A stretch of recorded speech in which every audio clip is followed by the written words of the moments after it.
வணக்கம். ஓம் அகத்திசாய நமக. இது கடக லக்னத்திலே குரு இருந்தால் என்ன, கடக லக்னக்காரர்களுக்கு குரு பகவான் 12 கட்டத்தில் எங்கெங்கே இருக்காரோ அதுக்கான பலாபலம். இப்போ நம்ம எந்த மாதிரியான வீடியோ போட்டுக்கிட்டு வரோம் அப்படின்னா, ஒவ்வொரு லக்னத்துக்கும் ஒவ்வொரு கிரகமும் எந்தெந்த இடத்துல இருக்கோ அதுக்கான பலன் என்ன அப்படிங்கிற பற்றிய வீடியோ தனித்தனியாக போடுறோம். ஏன் ஒட்டுமொத்தமாக போடலைன்னா, அது வரும் 200 மணி நேரத்துக்கு மேலே பெரிய வீடியோ வரும். 200 மணி நேரம் வீடியோவை நம்மளால் பார்க்க முடியாது, அவ்வளோ நமக்கு அவசியமும் கிடையாது. ஒவ்வொருத்தருக்கும் அவங்கவுங்க லக்னத்துக்கு மட்டும் பார்த்தா போதுங்கிற காரணத்தினாலே தனித்தனியான வீடியோ போடுறோம். இப்போ நம்ம சொல்ல போகிறதெல்லாம் அவங்க வாழ்க்கையில் எந்த அளவுக்கு நம்பகத்தன்மை ஏற்படுத்தும், இது இப்போ நம்பலாமா அப்படின்னா நிச்சயமாக நம்பலாம், கண்டிப்பாக நடக்கும். இது உங்கள் வாழ்க்கையில் நடந்தே தீரும். எவ்வளவு இருக்குன்ற அளவு மட்டும் கூடவோ குறையவோ இருக்கும்.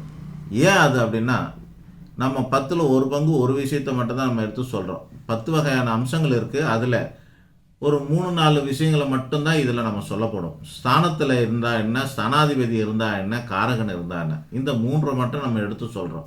அதில் 3ல் ஒரு பங்கு நம்ம சொல்லிட்டோம்னு அர்த்தம். 10 பங்கில் 3ல் ஒரு பங்கு நம்ம சொல்லிட்டோம். 33% கம்மி இல்லாமல் இந்த பலன் கண்டிப்பாக உங்கள் வாழ்க்கையில் அப்ளை ஆகும். மற்றதை பொறுத்து இவை கூடவோ குறையவோ செய்யலாம் அப்படின்னு அர்த்தம். இப்போ நம்ம பலனுக்கு போகிறோம். கடக லக்னம், லக்னத்திலே குரு பகவான். அற்புதமான கடக லக்னம், ராமன பிறந்த லக்னம், அவருக்கு லக்னத்திலே குரு பகவான். ஒழுக்கமும் சுபகிரகமும், சுப ஒழுக்கமும் சுபகுணமும் உள்ள கல்யாண குணங்கள், 27 கல்யாண குணங்களும் ராமனுக்கு இருந்தது. அந்த கல்யாண குணங்களை கொடுத்தது யாருன்னா லக்னத்தில் இருக்கிற குரு பகவான் தான். 1-2 அவப்பெயர்கள் இருந்து, நீ பின்னாடி இருந்து குத்திட்ட, வாலிய பின்னாடி இருந்து குத்திட்டேன்லாம் கெட்ட பேர் வாங்கினார். அதுக்கு காரணம் 7ஆம் இடத்துல இந்த செவ்வாய் ஆட்சி பெற்ற பார்வையை லக்னத்தில் பார்த்ததுனால இந்த சில கெட்ட பேருக்கு ராமன் ஆளானார். 1-2 கெட்ட பேர் காரணம், அதெல்லாம் காரணம் இல்லை. அவங்க சொன்னாமா, சில பேர் அதுக்கு விமர்சனம் பண்ணுறாங்க, பட்டிமன்றத்தில் விவாதம் பண்ணுறாங்க. அந்த மாதிரி 1-2 பிரச்சனை காரணம் 7ஆம் இடத்துல இருந்த செவ்வாயோட பார்வை காரணம். ஆனால் 27 கல்யாண குணங்களில் நிரம்பியவராக இருந்தார் ராமர். காரணம், ஒரே காரணம், லக்னத்திலே குரு பகவான் உச்ச நிலையில் இருந்தார். இந்த ஒரு லக்னத்துக்கு மட்டும்தான் லக்னத்தில் குரு பகவான் உச்சத்தில் இருக்க முடியும். இப்போ லக்னத்தில் குரு இருக்கார், இதுக்கு பலன் சொல்ல போகிறோம். அதுக்கு முன்னாடி இந்த குரு பகவான் யார் அப்படின்னா 6 மற்றும் 9ஆம் அதிபதி ஆவார். இப்போ 6, 8, 12 மறைவு ஸ்தானம், துன்பஸ்தானம், கர்மஸ்தானம். நம்ம வாழ்க்கையில் பல கர்மாக்கெல்லாம் காரணமாக இருக்கிறது, பிரச்சனைக்கெல்லாம் காரணமாக இருக்குது இந்த 6ஆம் இடம், 8ஆம் இடம், 12ஆம் இடம் தான். ஸோ அந்த 6 கூடியவனாக இருக்கிறார். இன்னொன்று 9ங்கிறது பாக்கியஸ்தானம், யோகஸ்தானம். 9ஆம் இடங்கிறது அற்புதமான பலம், பாக்கியஸ்தானம், யோகஸ்தானம், பித்ருஸ்தானம், தெய்வஸ்தானம், குருஸ்தானம். இந்த அற்புதமான ஸ்தானத்துக்குரிய குரு பகவான் அவர். அப்போ இந்த குரு பகவானுக்கு என்னென்னா இரட்டை கேரக்டர் இருக்குது. சினிமாலெல்லாம் காட்டுவாங்க, வில்லனும் ஹீரோ தான், ஹீரோவும் ஹீரோ தான். ஒரே நடிகர் 2 ரோல் பண்ணுற மாதிரி இருக்கும் இந்த லக்னத்தில் குரு இருக்கிறது. ஆனால் சுபகிரகம் என்ற காரணத்தினால இவர் ஹீரோ தான், வில்லன் கிடையாது அப்படின்னு எடுத்துக்கங்க. கொஞ்சம் தான் அந்த பாதிப்பெல்லாம் கொடுப்பாரு, மற்றதெல்லாம் நல்லதே கொடுப்பாருன்னு அர்த்தம். காரணம் என்னன்னா, திரிகோணத்துக்கு அதிபதியாக இருக்கிற ஒரு கிரகம் மற்ற மறைவு ஸ்தானத்துக்கு இருந்தாலும் அவனை கெட்டவனாக கருதாதே, உத்தமனாக கருதுன்னு சாஸ்திரம் சொல்லுது. அந்த வகையில் திரிகோணஸ்தானமான 9ஆம் இடத்துக்கு அதிபதியாக இருக்க குரு பகவான் 6ங்கிற கர்மஸ்தானத்துக்குரியவனாக இருந்தாலும் அவனை நல்லவனாக கருத சொல்வதனாலே இந்த குரு பகவான் நல்லவர் தான் அப்படிங்கிற அடிப்படையில் நம்ம பலன் சொல்ல போகிறோம்.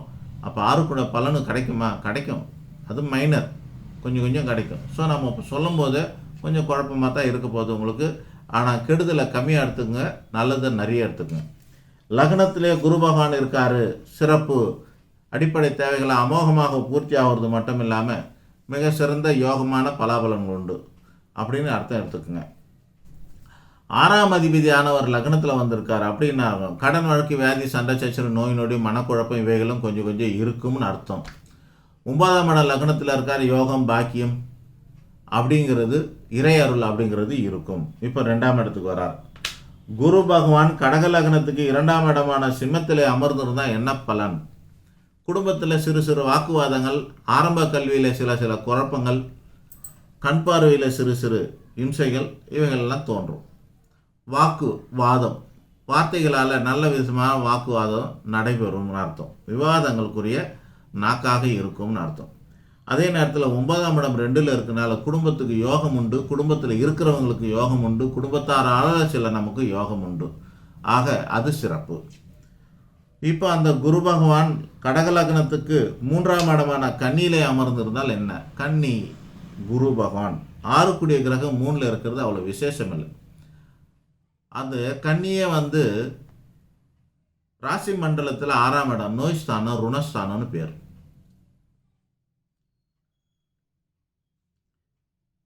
இந்த லக்னத்துக்கு 6ஆம் அதிபதியும் குருவாக இருக்கார். அந்த குரு பகவானும் கண்ணியில் இருந்தால் நோய் தொந்தரவு உண்டாகலாம். என்னென்ன? இஎன்டி ப்ராப்ளம், காது மூக்கு தொண்டை போன்ற உபாதைகளால் பாதிக்கப்படலாம். வயதுக்கு கீழே, தொப்புள் பாயிண்ட்டுக்கு கீழே உபாதைகள் ஏற்படலாம். இருதய நோய் ஏற்படலாம்.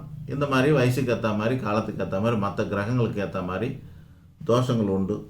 6ஆம் இடத்துல அதிபதியாக இருக்க வேண்டிய குரு பகவான் 3லே அமர்ந்திருக்கார். கடகத்துக்கு 3லே குரு இருந்தால் தனக்கும் தனக்கும் உண்டு. தனக்கு இந்த மாதிரி சில பல நோய் தொந்தரவுகள்லாம் இருக்கக்கூடிய அமைப்பு. இளைய சகோதர தோஷம் ஏற்படக்கூடிய அமைப்பு. 50% இளைய சகோதர தோஷம் உண்டு. தம்பியோ தங்கச்சியோ இருந்தால் அவங்களுக்கு 50% தோஷம் உண்டாகும், 50% யோகம் உண்டாகும். 9ஆம் இடத்துக்கு அதிபதி குரு பகவான் 3ல் இருக்கார். 6ஆம் அதிபதி குரு பகவான் 3ல் இருக்கார். 50க்கு 50 அப்படிங்கிற மாதிரி பலாபலம். தனக்கு நோய் கொஞ்சம் உண்டுன்னு அர்த்தம். கடன் வழக்கு, வியாதி, சண்டை சச்சரவு, நோய் நொடி போன்றவரை தானும் தன் இளைய சகோதரமும் பாதிக்கப்பட வாய்ப்புகள் உண்டு அப்படின்னு அர்த்தம். இந்த கடக லக்னத்துக்கு 4ஆம் இடத்துல குரு பகவான் இருந்தால் என்ன ஆகும் அப்படின்னா, சுகக்கேடு உண்டாகலாம். வீடுமான வாகன வசதி வாய்ப்பு, சுக சௌகரியங்களில் சில பாதிப்புகள் ஏற்படலாம். ஆனால் இதெல்லாம் நிவர்த்தி தரக்கூடியதாக இருக்கும். ஏன்னா 9ஆம் இடத்து அதிபதியும் அவரே தான். நல்லவனும் அவனே, கெட்டவனும் அவனே பின்னாடி நிவர்த்தி தருவான். ஏன்னா 6ஆம் இடம் முதல்ல வரும் கெட்டது, 9ஆம் இடம் பின்னாடியே அது நல்ல விதமாக முடியும். ஆக நோய் வரும், விலகும். சொத்து பத்தில் வில்லங்க வரும், விலகும். சுக கேடு உண்டாகும், நிவர்த்தி உண்டாகும். இப்படிலாம் அமைப்பு உண்டு. அதே நேரத்தில் 6ஆம் அதிபதி குரு பகவானுடைய பார்வை 10ல் விழுறது சிறப்பு. பார்வையை பொறுத்த வரைக்கும் குரு பார்வை கோடி நன்மை. வருமான ஸ்தானத்தை குரு பார்க்க போகிறதுனால அதனால் வருமானங்களாக மேலோங்கும். அதே குரு பகவான் கடகலகனத்துக்குரிய குரு பகவான் 6 மற்றும் 9 குரு பகவான் விருச்சிகம் என்கிற 5ஆம் இடத்துல இருந்தால் என்ன ஆகும் அப்படின்னா, புத்திரதோஷம் ஏற்படுறதுக்கு வாய்ப்பு கொஞ்சம் உண்டு. ஒரு 50% புத்திரதோஷம். குழந்தைக்காக வருத்தம், கவலை இவைகள்லாம் படணும். தனக்கும் வயிறு சம்பந்தப்பட்ட உபாதைகள் ஏற்படக்கூடிய அமைப்புகள் உண்டாகலாம். 9ஆம் இடம் 5ல் இருக்கிறதுனால தர்ம சிந்தனைகள், பக்தி சிந்தனைகள், தெய்வீக வழிபாடு, குலதெய்வ வழிபாடு இவைகள்லாம் சிறப்பாக இருக்கக்கூடிய அமைப்பாக இருக்கும். அந்த வகையில் நன்மை, யோகம் இவையெல்லாம் உண்டு. இந்த தோஷத்துக்கெல்லாம் நிவர்த்தி கூட இருக்கும். புத்திர தோஷத்துக்கான நிவர்த்தியும் இருக்கும். கடக லக்னத்துக்கு 6லே குரு இருந்தால் என்ன அர்த்தம்? கடன் வழக்கு, வியாதி, சண்டை சச்சரவு, நோய் நொடி வரும். வந்த இடம் தெரியாமல் போயிடும். 9ஆம் இடம் 6ல் இருக்குது. அப்பாவுக்கும் தனக்குமே கருத்து வேறுபாடுகள் வரும். ஆனால் வந்தபடியே போயிடும். அப்பாவுக்கும் நோய்கள்லாம் வரும், வந்தபடியே போயிடும் அப்படின்னு அர்த்தமாக இருக்குது. கடகத்துக்கு 7ஆம் இடத்துல குரு பகவான் இருந்தால் என்ன அர்த்தம்? 7ல் குரு இருந்தால் அந்த இடம் நீச்சமாக இருக்குது. சுபகிரகம் 7ல் இருக்கிறதுனால கல்யாணம் நடக்கும். ஆனால் 6ஆம் அதிபதி 7ல் இருக்கிறதுனால அந்த கல்யாண வாழ்க்கை 50% சுகப்படும். பாக்கிய ஸ்தானாதிபதி 7ல் இருக்கிறதுனால கல்யாணம் நடக்கும். சத்ரு ஸ்தானாதிபதி 7ல் இருக்கிறதுனால அது பாதிப்பு ஏற்படும்.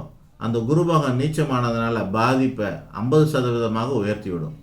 ஆக கடக லக்னத்துக்கு மட்டும் குரு பகவான் 7ல் இருந்தால் திருமண வாழ்க்கையை சுகப்பட விட மாட்டார் அப்படின்னு அர்த்தமாக இருக்கிறது.